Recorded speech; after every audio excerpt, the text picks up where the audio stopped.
Okay, we had the record just running, but we're back addressing the matter of Tina Kaufman. The file number is 241968. Ms. Kaufman is here with Mr. Stickley, the Chief Public Defender. Autumn Kiefer is here. Mr. Stickley, here's what I understand. The defendant was here today for a probation review with her probation officer, Autumn Kiefer. Autumn smelled alcohol, gave the defendant a breath test, and the result was 0.087. Correct, at 9:40 a.m. And she drove here. So it is a condition of her probation that I'll just read it the way it's in the order.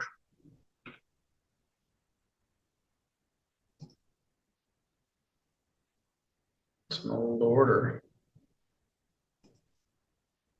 She was sentenced to 93 days, credit 2, 91 days to serve, and I deferred a few. So she has 88 jail days hanging over her head. It is a condition of her probation that she take a test upon demand of any police or probation officer. Refusing a test, missing a test, or a positive test will cause an immediate 1-day jail term and whether potential probation violation consequence. So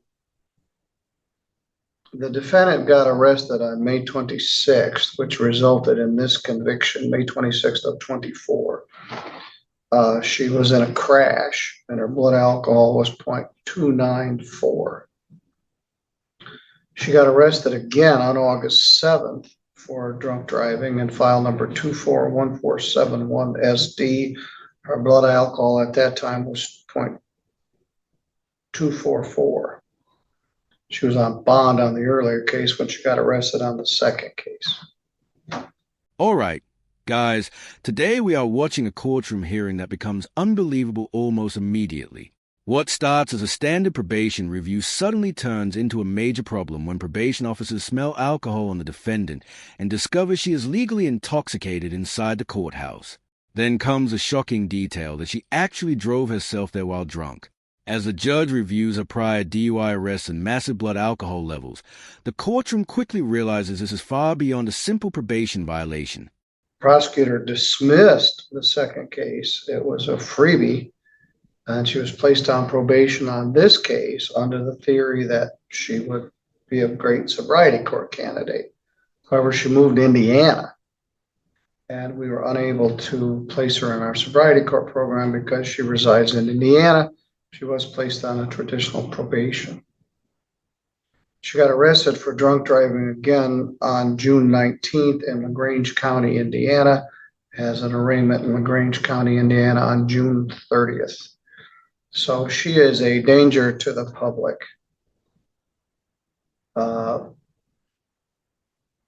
I don't know what her blood alcohol was. She has a terrible alcohol substance abuse disorder, and she continues to drive. And this is dangerous. Plus, she's legally intoxicated right now, so I can't really even do anything. So I'm going to find a contempt and probation violation. And it's going to be taken into custody, and we'll address this tomorrow when she's sober. Further.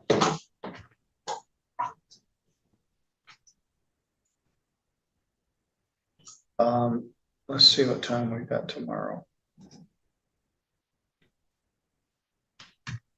Can't really do anything when the person's legally drunk to try to make a record or talk about things.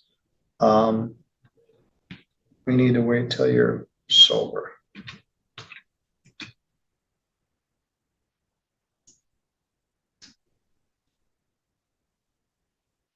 About 9 o'clock tomorrow. I'll give you an order. Violation of probation.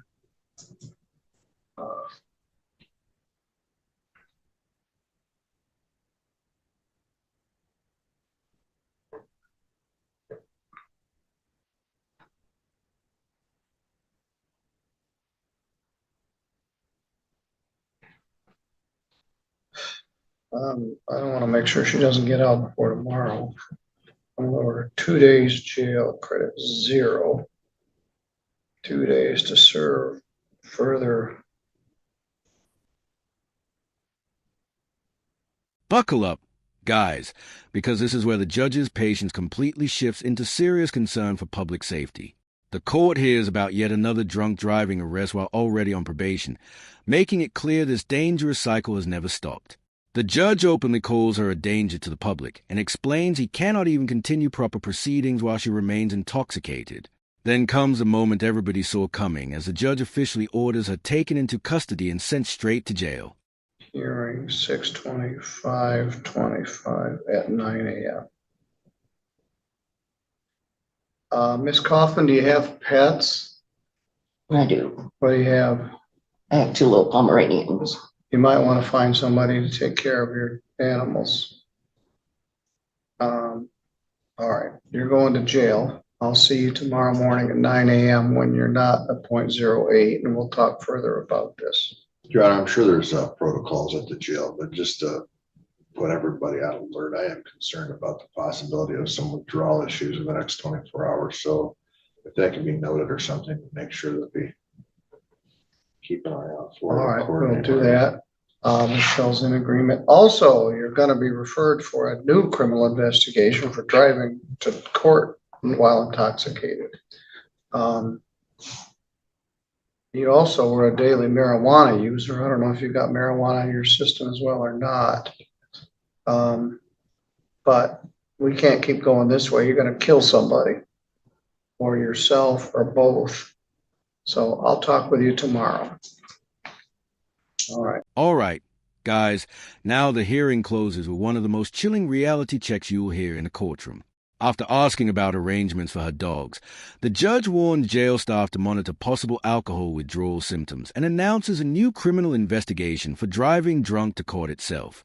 But the strongest moment comes at the very end when the judge bluntly tells her that if this continues, someone is eventually going to die.